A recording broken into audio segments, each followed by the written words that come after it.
Ako po si Mrs. Merced Portento, 65 years old, nakatira sa Ibabang Dupay, Alpsville 1, Ridby, Lucena City.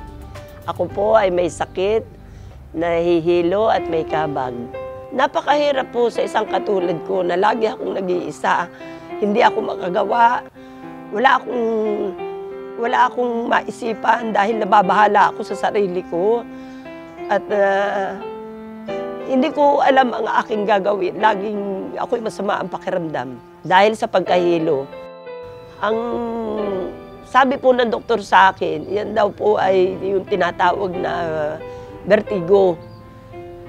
Sapagkat po ay yung namang gamot na niresita sa akin, lagi kong iniinom, laging nahihilo pa rin ako at hindi naaalis. Nahihirapan ako na lagi nga akong nahihilo at mabigat ang tiyan ko. Hindi ko na maintindihan ang aking nararamdaman.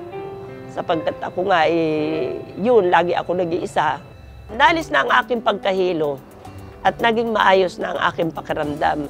Na dati-dati ay talagang hindi ako makabangon, lagi akong nakahiga.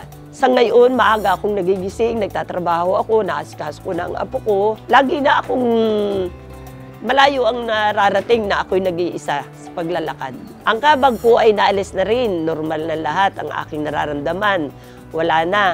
Ang aking pagkain ay maayos. Kahit anong kainin ko, wala akong nararamdaman. Sa gawaing bahay ay nagagawa ko ng lahat. Nakapaglalaban ako, nakapaglilinis, nakakapamalingkin ako, nakakapag-isa na ako. At lahat ay nagtatrabaho ko na. Naasikaso ko ng mabuti ang apo ko, maaga akong nagigising. Nakapagluluto na ako ng kanyang almusalin at nagiging maayos na ang aking pakiramdam sa buong maghapon. Ako po'y nagpapasalamat kay Carey Herrera na siyang nakatuklas ng King's Herbal. Nagpapasalamat ako sa Panginoon Diyos sa kaginawang ibinigay niya sa akin at sa aking buong pamilya. Minabuti ko po sapagkat kung pupunta pa kayo sa main office, napakalayo. Kaya naglagay po kami yung pong cell number na nakalathala sa ilalim ng screen na ito.